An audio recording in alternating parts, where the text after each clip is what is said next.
kulan ay muqdisho ku yeesheen xubno isugu jiray waxgarad siyaasiyiin nabadoono boqorro madaxda dhaqanka beelaha hawiye dhalinyaro ayaa waxay ku taageereen go'aamadii isdaba joogga ahaa ee ka soo baxay maamul goboleedyada Galmudug Hirshabelle ra'iisul wasaaraha xukuumadda federaalka ah ee Soomaaliya iyo madaxweyne Maxamed Cabdullaahi Maxamed Farmaajo intuu socday kulanka ayaa waxaa lagu soo hadal qaaday xaaladda dalka waxaana la isku afgartay wax ka qabashada arrimaha soo cusboonaaday in laga baaqsado dagaal ka dhaca magaalada Muqdisho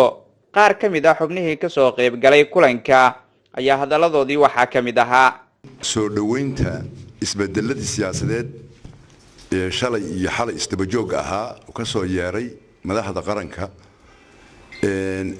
ilaahay subxaanahu wa ta'aala marka hore ugu mahad celinaynaa nasukaana keenay rabshadii iyo dagaaladii dhowrkii maalmood oo la soo dhaafay naga joojiyo naga istaajiyay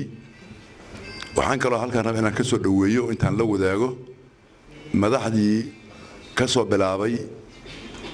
dowlad goboleedyada Galmudug iyo Hirshabelle iyo ra'iisul wasaaraha qaranka markii dambana madaxweynaha qaranku uu la qaatay madaxdaas oo dhammaanteed ku baaqday in dagaaladana la joojiyo doorashooyinkiina dib loo bilaabo oo salay uga dhigeen 17 December waxaan leenahay ilaahay subxaanahu wa ta'aala ma hada ka gaadho intii ka shaqeysana khayr Allah siiyo oo aan maanta soo dhaweynayna shirka shalay la isku raacay nabadda ah ee ay ka soo shaqeeyeen gudoomiyaha gobolka iyo madaxda gobolka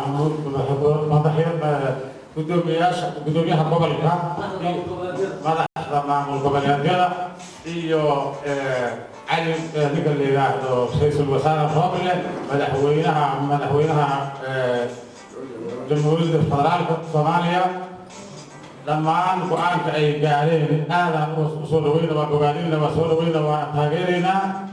arrintaas iyada ah ilaa ma hadda laakiin dadaalkeeda waxa iska leh mas'uuliyiintii hawiye oo marna Soomaali ah marna hawiye ah oo ay soo bilaabeen madaxweynayaashii Hirshabelle iyo Galmudug oo Roori Cali Gudlaawe iyo ra'iisul wasaaraha qaranka Roble iyo madaxweynuhu ku raacay iyo kale goormaan dhinacyada ayaa jireen dhinacyada kale saasoo kale nabad u soo dhaweeyay ayagu السلام عليكم ورحمة الله وبركاته بعد السلام ولا ليال waxaan si mugl iyo miisaan loo taageeraynaa hadalkii diidada iyo wanaagga lahayd oo shalay ka soo yeeray dowlad goboleedyada Hirshabelle iyo Galmudug ra'iisul wasaaruhu aqbalay xal madaxweynuhu haddana uu ku dhawaaqo aqbalay saan maqashiisanahay koonfur galbeed aqbashay Cabdiraxmaan Cabdishakuur musharaxa iyo madaxweyne Xasan Sheekh musharaxana ay aqbaleen oo idhayn ciidamada furimaha ku noqdeen si wanaagsan u soo dhaweynayna waa arin dhiig joojin ah oo wanaag badan dadkii shalay qaxay oo kalka u qaxay mid walba wajah u qaxay saaka iyagoo laabanaya guriyooda ku noqonay waa arin diilale waa arin wanaag leh waxaan rabnaa si wanaag badan ujeedada gobasha waxay ahayd saddex qodob taageero iyo soo dhaweyn iyo garab istaag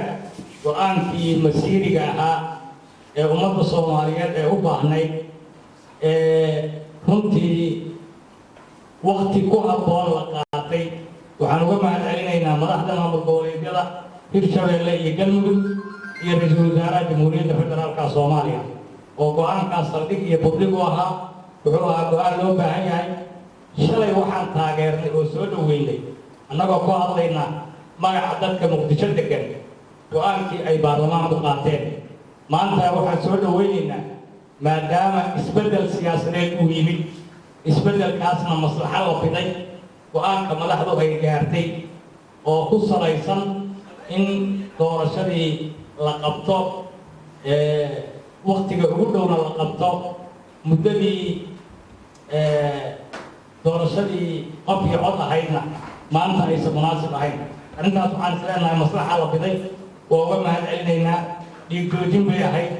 waa ku faraxsannahay waa ka mahad celinaynaa waa soo dhaweynaynaa waana ku garab taagannahay madaxda qaranka iyo madaxda maamul goboleedyada ee arrintaa ka shaqeeyay waxaa noo muuqata tanaasul weyn oo loo baahnaa in la sameeyey oo dhanka siyaasadda ah waxaan ugu baaqaynaa laba arrimood oo meeshan ka diraynaa mid waxaan isla bogaadinaynaa ra-iisul wasaaraha jamhuuriyadda federaalka oo maanta dadkii maatada ahaa ee shala dhaxay ugu baaqay inay dib ugu soo laabtaan deegaanadii ay ka dhaxeen nuno xuseen sheekh maxamed muqbaahiyaha caalamiga ee horyaal magaalada caasimadda ee muqdisho.